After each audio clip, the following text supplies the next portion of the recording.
things which really need to be part of the entire curriculum is what we really need to figure out. So that's why the funny toilet fits in perfectly into all of this.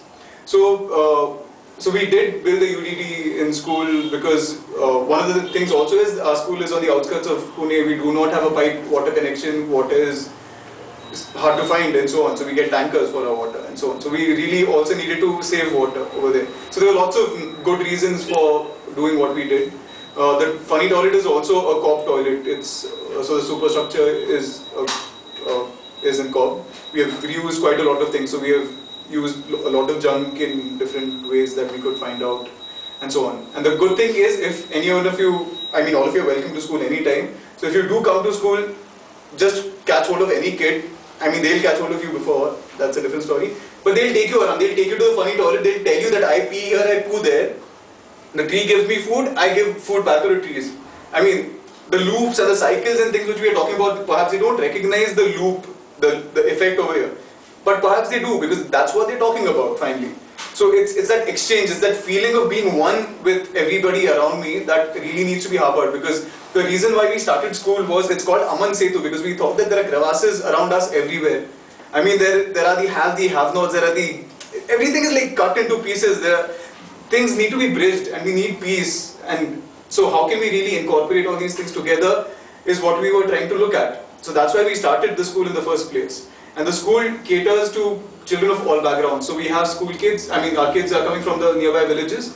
And we also have kids coming from the posh, upmarket city areas also.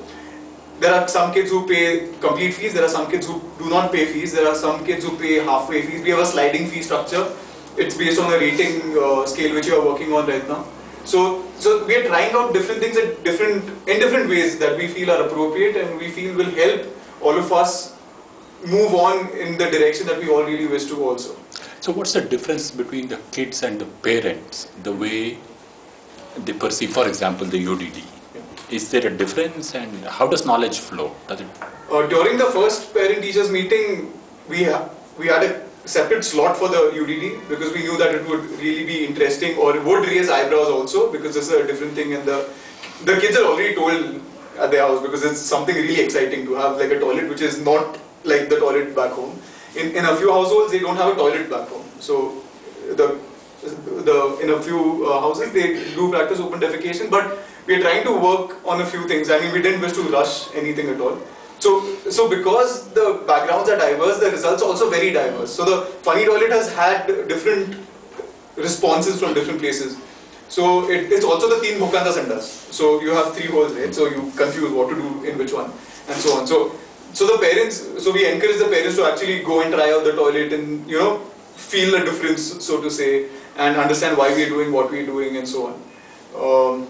So yeah, the parents are definitely aware of what we are doing. Most of them have really responded positively to the whole thing, and we knew that they would because in a way there's a certain group of parents who are putting their schools into a brand new school which let's say just started a year ago. So but they know what we are trying to do, they trust us, and that's why there has been absolutely no problem. There has been no convincing that needs to be done because the parents want all these things to happen. They want the children to learn these things in the first place. And the good thing is at least 2 or 3 more schools in Pune have decided that they want funny toilets in their school also. And it's just been like by word of mouth and so on. And the teachers in different places, when they come to school, they actually look at the toilet as a teaching aid, as an opportunity for more learning to take place, which wouldn't have happened anywhere else. Because that's a place, I mean, you have a PP break, in 2 minutes everybody runs out and the learning resumes after everybody comes back in. The thing is, there is no time slot for learning. Learning is happening all the time.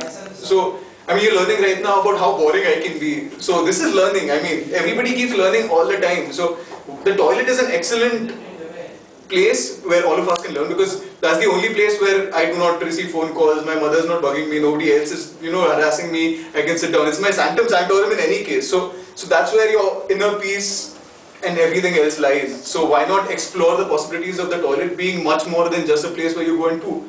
So that's what we are also looking at. So the children do enjoy the toilet, and there have been a few places wherein somebody has pooed in the urine bowl and things like, but that's a fun part of it. I mean, of course these things are going to happen. Those kids are just 3 years old. Of course they're going to, you know, they can't pull their pants down in time, so their pants are soiled. Of course, these things are going to happen, and you keep upgrading and you try and explore what can be done.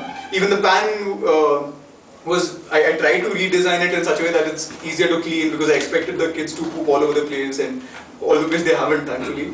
But the pan is slightly smoother, there are more grooves and cuts and this and that. And there's the lid has a small flap for the toddlers, so that they don't really fall inside the fecal hole otherwise, and they can just put it up and use the toilet and so on. And the caretaker and his family also use the same toilet. The teachers haven't really taken to it yet, but I'm hoping to lock the other toilet so that they're forced to do that also someday very soon. So all these things are happening there.